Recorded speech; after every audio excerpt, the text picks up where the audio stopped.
What's going on, YouTube? Bear Hears, Bear Delivers. Welcome to my channel.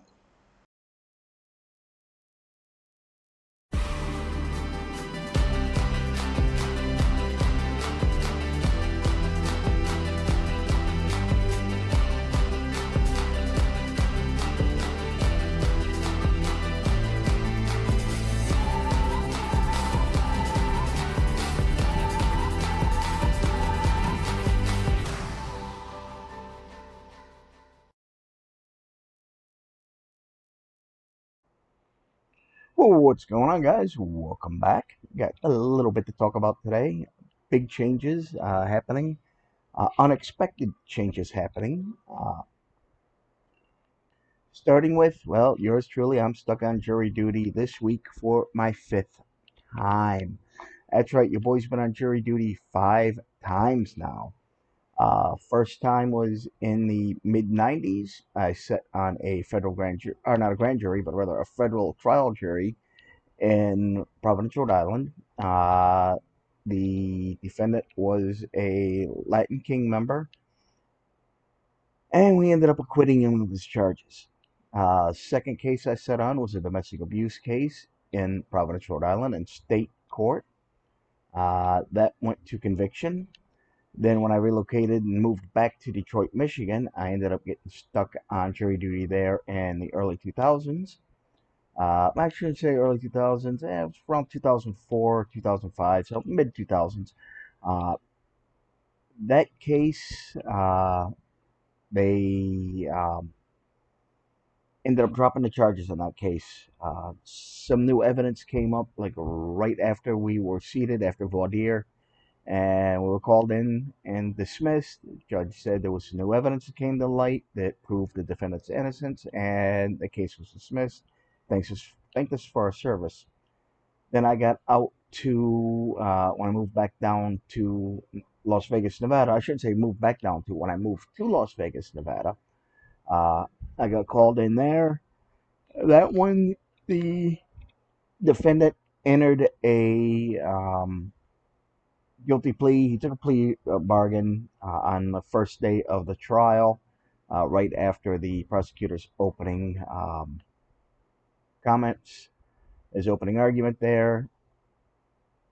Shortly after, we went on lunch, came back and found out that during lunch, the defendant decided to take a plea bargain, and that was in a fatal DUI accident. Now, here I am, a few years later, up here in Anchorage, Alaska, and, well, got chosen for jury duty again. When you move to a new state and you register to vote, count on getting called up for jury duty within the first couple of years. Uh, we haven't gone to voir dire yet, so I don't know what, if any, case I will be on. I might end up going this whole term. It's a 1 week term. Uh, if they need jury, they say, okay, come on in, we need you. So we'll see what happens there. Hopefully, uh, I can make it through the next couple of days without being called up, and I won't have to go sit on a jury. Although I wouldn't mind sitting on a grand jury, which is a lot different than a regular trial jury. Uh, in a grand jury, you hear evidence on multiple cases and decide whether you feel that individual that's being accused of a crime should be tried for that crime. And you could end up sitting on 3, 4, 5, 10 different freaking cases during that grand jury period. Who knows? So yeah, I got that going on for me. Excuse me. So yeah, we're gonna wait and see what happens with all that. It's gonna be interesting. But yeah, the other big news, your boy's unemployed now. That's right. I just got laid off from Penrose Express. It was supposed to take effect next Monday. Then they turned around and they called me back and the other day, Monday, and said, "Well, since you're out anyways for jury duty this week, we're just going to go ahead and start the layoff now. You don't need to come to work anymore."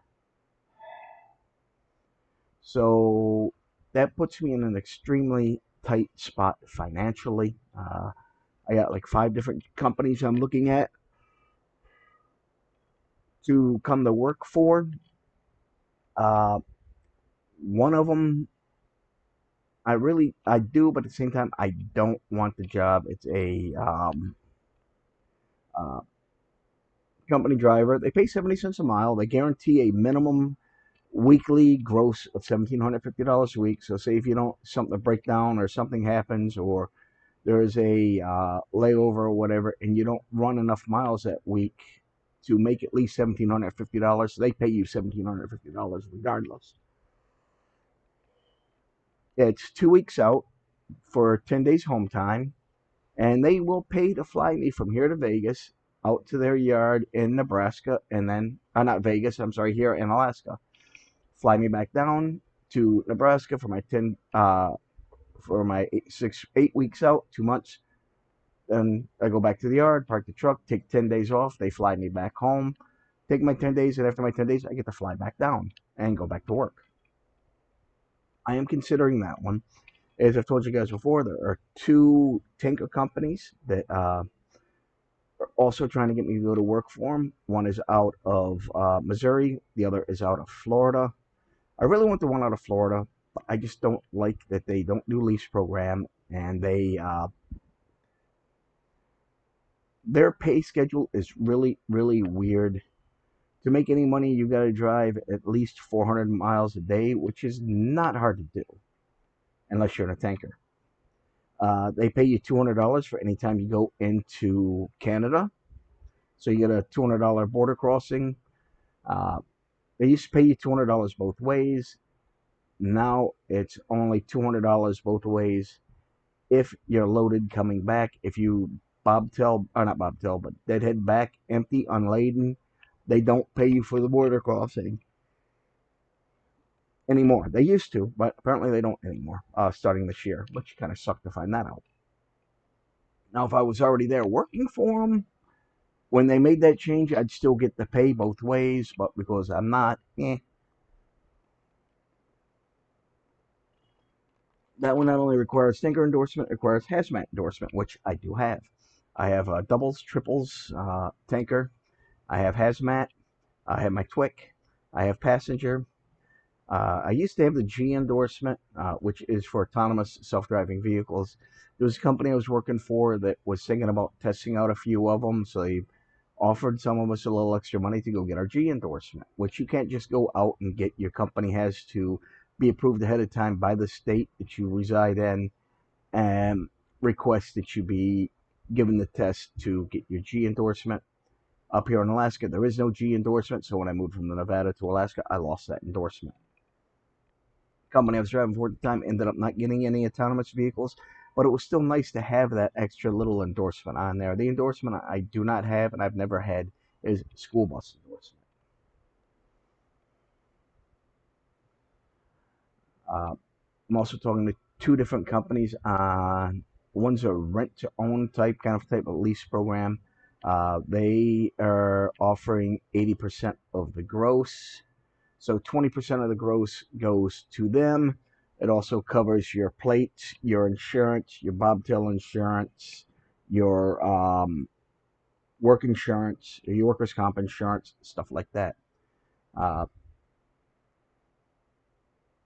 and it's not bad. I mean, they're saying they're guaranteeing $8,000 to $11,000 a week gross, which is doable. Get 80% of that. Then, of course, I got to take out my fuel and any other expenses I have on top of it. Still, I'm going to be taking home $6,000 a week on that, which won't be too bad. And I just grab loads as I want from their load board.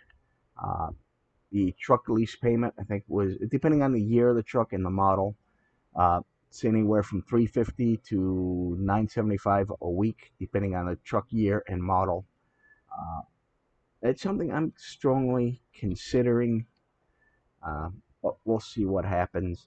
And the other one is just another lease purchase program where they're paying you 75% of the load, but you have to put in 25 cents per driven mile into a maintenance fund, and then you put another 25 cents a mile into a escrow fund up to $10,000. Once you get $10,000 into the escrow, it stops, and that's just there to help with your maintenance. Or you can draw from it anytime you want if you need some extra cash on the road.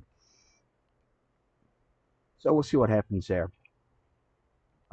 Still up in the air. I think I'm gonna end up going with the first one. I really don't want to go back to doing reefers, but they're the only ones that will foot the bill for me traveling back and forth from here to there. I'm debating, am I going to put everything into storage and close out this apartment, or am I going to keep the apartment, just leave everything in place? But I mean, I got a lot of valuables in here, like my firearms, my computers, my studio. I've got one, two, three, four, five. I've got three desktops, seven laptops, and my NAS system. Um, so, I mean, I got quite a bit of money tied up just in electronics.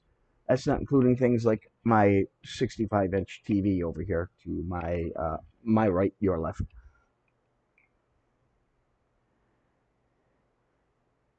So, on the freight broker side, one thing I will not be doing is accepting any loads into or out of not only New York City, but New York State as a whole.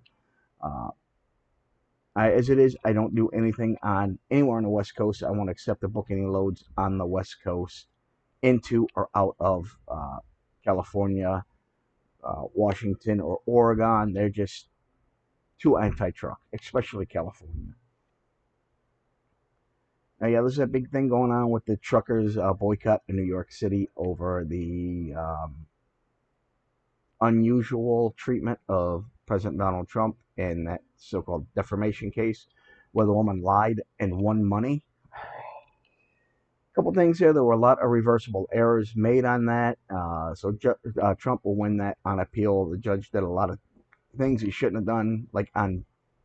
He should have recused himself on day one because there are some conflicts of interest. He's been an anti-Trump, very vocal anti-Trump guy since before the case even came to his court. So right there alone, he should have recused himself. There was a conflict of interest. He refused to allow a jury trial. And basically on day one, he said, well, you're guilty. I've already found you guilty without hearing any of the evidence. You're guilty. This trial is just to decide how much money you're going to have to pay the state or the city of New York. That ridiculous $353 million judgment against him. Well, that violates state law, believe it or not. There's an obscure state law that puts a limit on compensatory and um, uh, I forget the other thing you got, what the biggest part of it is. Yeah, compensatory is what the state says, okay, this is what you're guilty of. And then you got the other one. I can't think of what that other type of judgment is called off the top of my hand. It starts with a P. Um, where, well, I'm drawing a blank. Anyways, both of those, the award uh, come up by the judge are invalid. They grossly exceed the state maximum allowances. Punitive, that's it. For punitive damages and for compensatory damages. Um, so that's going to get tossed out on appeal. They have no choice but to toss it. That ruling, that judgment violates state law. And of course, you got all that stuff going on there with the judge there, making multiple reversible errors. Like day one, I already know you're guilty. I'm not going to let you have a jury trial. We're just trying to decide how guilty you are and how much you're going to pay. It don't work that way, Aragon or Organo or whatever your name is. And apparently there's something new that's come to light. I didn't catch all of it, but there's some new crap come out against that judge that puts him in a very bad position to begin with, where where he shouldn't be on the bench. Period. So we'll see what happens with that. Then you got that whole truckers boycott of New York City, which hey, I'm behind it. I support it.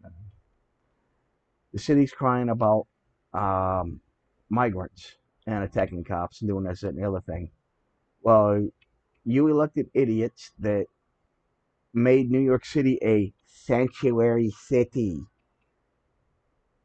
where you're going to ignore federal law. Well, hey, you get what you asked for. But they're kicking kids out of schools so they can turn the schools into makeshift shelters.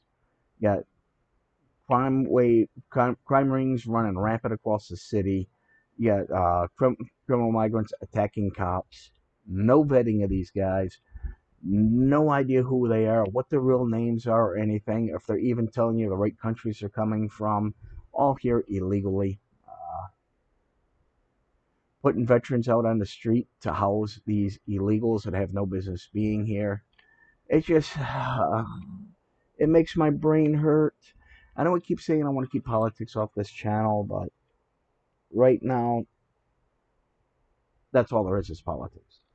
Um, but yeah, well, this is going to be a short video. We're only 15 minutes in. Seems like I've been talking an hour already. It's 02:47 in the morning on, let's see, Wednesday or Thursday?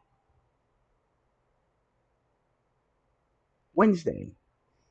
Wednesday, February 21st. 02:47 in the morning, or 2:47 a.m. for those of you that can't tell time.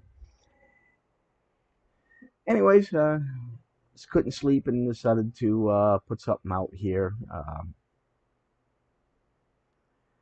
I'm just at a loss right now between finding out my father has cancer, 2 different forms of cancer, I should say. They just treated him in December for prostate, and then last month they found out he's got bladder, and they did some tests and some surgeries on him, and it's not good. Then I get hit with this jury duty and get laid off from my job. So yeah, I'm running rapid right now trying to find new work. But yeah, it looks like on the first of the month I'm just going to take that job with the reefer company. Uh, Work for them at least 2 months, get some money built up. Take 10 days off. I might give them not 2 weeks, 8 weeks. I might give them 12 weeks, work 3 months, so I can take more than 10 days off, then fly up, have them fly me home, pack everything into a trailer, and then drive it down. So I'm going to have to leave my vehicle up here this whole time. Checked a couple storage lots. I got parking at $110 a month for my pickup truck. Storage up here is not cheap. I'm looking at $200 a month if I put everything in storage, which is still a lot cheaper than $1,000 a month for the apartment, which I just rented on January 1st.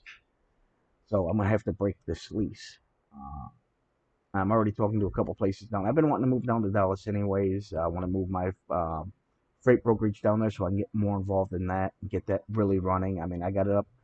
It's been aging for 3 years now. I'm starting to do a little bit of work with it. But we'll see what happens. Anyways, guys, that's it for now. I am kind of tired. Just having trouble sleeping with everything that's going on. Like I said, I felt the need to get up here and share and let you guys know where we're at, what's going on, and what the future may or may not hold for yours truly. And for those of you that are wondering what happened to the beard, well, I had a big knot here in the corner. Tried to trim it off, but I ended up taking off too much of the beard, so I decided to just cut it all off and start from scratch. So it'll be back. It will be back. I will be your purple bearded bastard again shortly. Anyways, guys, a well-regulated militia being necessary to the security of a free state, the right of the people to keep and bear arms shall not be infringed. Keep it between the ditches, keep the shiny side up, the rubber side down. I'll see you out there on the roadways, and go Army, beat Navy. Ladies and gentlemen, our national anthem.